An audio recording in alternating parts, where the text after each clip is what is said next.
ನಾವು ಉಚ್ಚರಿಸೋ ಹಲವಾರು ಥರದ ಶಬ್ದಗಳಲ್ಲಿ ನಾಲ್ಗೆಯನ್ನು ಉಪಯೋಗಿಸದೇನೆ ನಿಮಗೆ ಯಾವ ಶಬ್ದಗಳನ್ನು ಉಚ್ಚರಿಸೋಕ್ಕಾಗತ್ತೆ? ಪ್ರಯೋಗ ಮಾಡಿ ನೋಡಿ. ಹೌದು, ಖಂಡಿತವಾಗ್ಲೂ ಆ ಮಾಡೋಕ್ಕಾಗತ್ತೆ.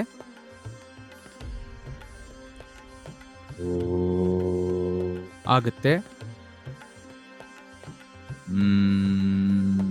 ಹೌದು, ಆಗತ್ತೆ. ಮತ್ತೆ ಒಂದು ವೇಳೆ ನಿಮಗೆ ನಾಲ್ಗೆ ಇರಲಿಲ್ಲ, ನೀವು ಉಚ್ಚರಿಸಬಹುದಾದ ಶಬ್ದಗಳು ಯಾವುವು? ಆ ಮಾಡಬಹುದು, ಉ ಮಾಡಬಹುದು, ಮಾಡಬಹುದು. ಬೇರೆ ಯಾವುದೇ ಶಬ್ದವನ್ನು ಪ್ರಯತ್ನಿಸಿ. ಮಾತು ಬರದೇ ಇರುವಂತಹವನು, ಒಬ್ಬ ಮೂಕ ವ್ಯಕ್ತಿ, ಮಾತು ಬರದೇ ಇರುವಂತಹವನು, ಅವನು ಮಾಡುವಂಥ ಶಬ್ದಗಳು ಯಾವುವು? ಯಾಕೆಂದ್ರೆ ಈ 3 ಶಬ್ದಗಳಿಗೆ ನಿಮ್ಮ ನಾಲ್ಗೆ ಅಗತ್ಯ ಇಲ್ಲ, ನಿಮಗೆ ಸಹಾಯ ಮಾಡ್ತಾ ಇದೆ ಅಷ್ಟೆ. ಈ 3 ಶಬ್ದಗಳು ಆ, ಉ, ಮ, ಇವನ್ನ ನಾವು ಮೂಲ ಶಬ್ದಗಳು ಅಥವಾ ಯೂನಿವರ್ಸಲ್ ಸೌಂಡ್ಸ್ ಅಂತ ಕರಿತೀವಿ. ಯಾಕೆ ಅಂದ್ರೆ ಈ 3 ಶಬ್ದಗಳು ನೀವು ಉಚ್ಚರಿಸಬಹುದಾದಂಥ ಬೇರೆ ಎಲ್ಲ ಶಬ್ದಗಳ ಮೂಲ. ನೀವು ಈ 3 ಶಬ್ದಗಳನ್ನು ಒಟ್ಟಾಗಿ ಹೇಳಿದ್ರೆ ಏನ್ ಸಿಗುತ್ತೆ?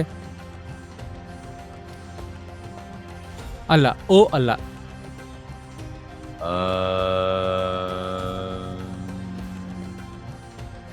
ಹಾಗಾಗಿ ಈ 3 ಮೂಲ ಶಬ್ದಗಳು ನೀವು ಉಚ್ಚರಿಸಬಹುದಾದಂಥ ಬೇರೆ ಎಲ್ಲ ಶಬ್ದಗಳಿಗೂ ಆಧಾರ. ಹಾಗಾಗಿ ಆಮ್ ಅನ್ನು ಯೂನಿವರ್ಸಲ್ ಸೌಂಡ್ ಅಥವಾ ಸೃಷ್ಟಿಯ ಮೂಲ ಶಬ್ದ ಅಂತ ಕರೀತಾರೆ. ಹಾಗಾದ್ರೆ ಯಾಕೆ ಬರೀ ಒಂದು ಮತದವರು ಮಾತ್ರ ಅದನ್ನ ತಮ್ಮ ಗುರುತಾಗಿ ಉಪಯೋಗಿಸ್ತಿದ್ದಾರೆ? ಯಾಕೆ ಬೇರೆ ಯಾರಿಗೂ ಗೊತ್ತಿಲ್ಲ? ಅದು ನಿಜ ಅಲ್ಲ. Wherever there is a realized being, there sound arm will be there. ಎಲ್ಲೆಲ್ಲಿ ಆತ್ಮಜ್ಞಾನಿಯೊಬ್ಬ ಇರ್ತಾನೋ ಅಲ್ಲಿ ಆಮ್ ಇರುತ್ತೆ. ಉದಾಹರಣೆಗೆ ಕ್ರೈಸ್ತ ಮತ ತಗೊಳ್ಳಿ. ಅದು ಜೆರುಸಲೆಂನಲ್ಲಿ ಹುಟ್ಟಿದ್ದು. ಆಗ ಅಲ್ಲಿನ ಭಾಷೆ ಅರ್ಮಾಯಿಕ್. ಅರ್ಮಾಯಿಕ್ ಭಾಷೆಗೆ ಅದರದ್ದೇ ಆದ ಶೈಲಿ ಇದೆ. ಅದರಲ್ಲಿ ಶಬ್ದ ಪ್ರಧಾನವಾಗಿ ಕಂಡುಬರುತ್ತೆ. ಹಾಗಾಗಿ ಕ್ರಿಶ್ಚಿಯಾನಿಟಿನಲ್ಲಿ ಏನೇ ಹೇಳಿ ಮುಗಿಸ್ಬೇಕಾದ್ರೂ ಅವರು ಏನೇ ಹೇಳಿದ್ರು ಕೊನೆಯಲ್ಲಿ ಆಮೇನ್ ಅಂತಾರೆ. ಇದನ್ನ ವ್ಯಾಟಿಕನ್ನಲ್ಲಿ ಹೇಗೆ ಹೇಳ್ತಾರೆ ಅಂತ ನೀವು ನೋಡಿದ್ರೆ ಅವರು ಅದನ್ನ ಹೇಳೋದು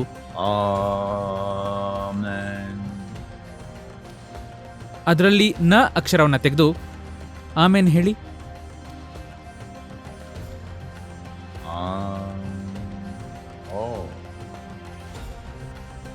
ಇದನ್ನ ಅರ್ಥ ಮಾಡ್ಕೋಬೇಕಾದ್ರೆ ಇದೇ ತರದ ಮಾರ್ಪಾಡುವಿಕೆಯನ್ನ ನೀವು ತಮಿಳ್ನಲ್ಲಿ ನೋಡಬಹುದು.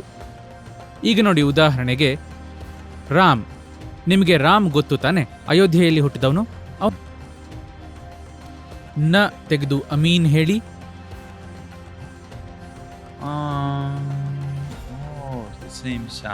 ಅದೇ ಶಬ್ದ. ಯಾಕೆ ಅಂದ್ರೆ ಎಲ್ಲೆಲ್ಲಿ ಮನುಷ್ಯ ತನ್ನ ಆಂತರ್ಯದಲ್ಲಿ ಮೌನವಾದ್ನೋ, ಸ್ಕೂಲ್ ಟೀಚರ್ ಸೈಲೆನ್ಸ್ ಅಲ್ಲ, ಕಿವಿ ಮುಚ್ಚೋ ಸೈಲೆನ್ಸ್ ಅಲ್ಲ, ನೀವು ನಿಮ್ಮ ಸ್ವಭಾವದಿಂದಲೇ ಮೌನವಾದರೆ ಆಮ್ ಅನ್ನೋ ಶಬ್ದ ಶರೀರ ವ್ಯವಸ್ಥೆಯಲ್ಲಿ ಅನುರಣಿಸುತ್ತೆ. ಯಾಕೆ ಅಂದರೆ ನಿಮ್ಮ ಭೌತಿಕ ಅಸ್ತಿತ್ವಕ್ಕೆ ಆಧಾರವಾಗಿರೋ ಶಬ್ದ ಆಮ್. ಆಮ್ ಅನುರಣಿಸುವಾಗ ಅದು ಹೊಕ್ಕಳಿನ ಸ್ವಲ್ಪ ಕೆಳಗಿನಿಂದ ಶುರುವಾಗಿ ಮೂಗಿನ ತುದಿಯಲ್ಲಿ ಕೊನೆಗೊಳ್ಳುತ್ತೆ. ಈ ಅನುರಣಿಸುವಿಕೆ ತನ್ನಿಂತಾನೇ ಆಗುತ್ತೆ. ಹಾಗಾಗಿ ಯಾವಾಗೆಲ್ಲ ಮನುಷ್ಯ ನಿಜವಾಗಿ ಮೌನವಾಗಿ ಕೂತ್ನೋ, ತನ್ನೊಳಗೆ ಸಂಪೂರ್ಣ ಮೌನದಲ್ಲಿ ಕೂತ್ನೋ, ಆಗ ಅವನಿಗೆ ಈ ಆಮ್ ಶಬ್ದದ ಅರಿವು ಉಂಟಾಯಿತು.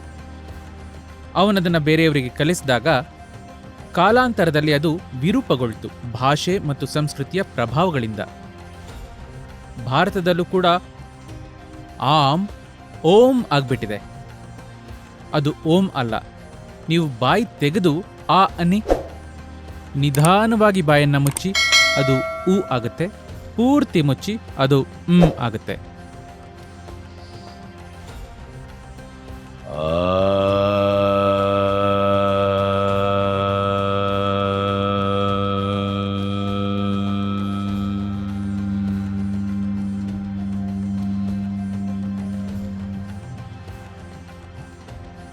ಆಮ್ ಶಬ್ದದಿಂದ ಹಲವಾರು ಪ್ರಯೋಜನಗಳಿವೆ.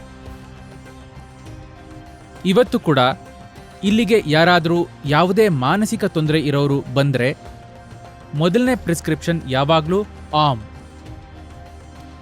ಇದನ್ನ ಕೆಲವು ವಾರ ಮಾಡಿ, ನೀವು ಸ್ವಲ್ಪ ಸ್ಥಿರವಾದ ಮೇಲೆ ನಾವು ಬೇರೆ ವಿಷಯಗಳನ್ನು ನೋಡ್ತೀವಿ. ನಾನು ನಿಮಗೆ 100 ಜನರನ್ನ ತೋರಿಸ್ತೀನಿ. ವೈದ್ಯಕೀಯವಾಗಿ ಅವರು ಜೀವನ ಪೂರ್ತಿ ಸೈಕ್ಯಾಟ್ರಿಕ್ ಮೆಡಿಕೇಶನ್ನಲ್ಲಿ ಇರಬೇಕು ಅಂತ ಹೇಳಲಾಗಿತ್ತು. ಅಂಥವರು ಔಷಧಿಯ ಅಗತ್ಯದಿಂದ ಪೂರ್ತಿಯಾಗಿ ಹೊರಬಂದಿದ್ದಾರೆ ಬರೀ ಆಮ್ ಹೇಳೋದ್ರಿಂದ. ನಿಮಗೆ ಒಂದು ವೇಳೆ ಅತಿಯಾದ ಭಯ, ವಿಚಿತ್ರ ಕನಸುಗಳು, ಕೆಟ್ಟ ಕನಸುಗಳು, ದುಸ್ವಪ್ನಗಳು, ಅಸ್ಥಿರವಾದ ಮನಸ್ಸು, ಅಸ್ಥಿರವಾದ ದೇಹ, ನಿಮ್ಮ ದೈಹಿಕ ಪ್ರಕೃತಿ ದುರ್ಬಲವಾಗಿದ್ದರೆ, ಜಾಸ್ತಿ ಕಾಯಿಲೆ ಬೀಳೋದಾಗ್ತಾ ಇದ್ರೆ,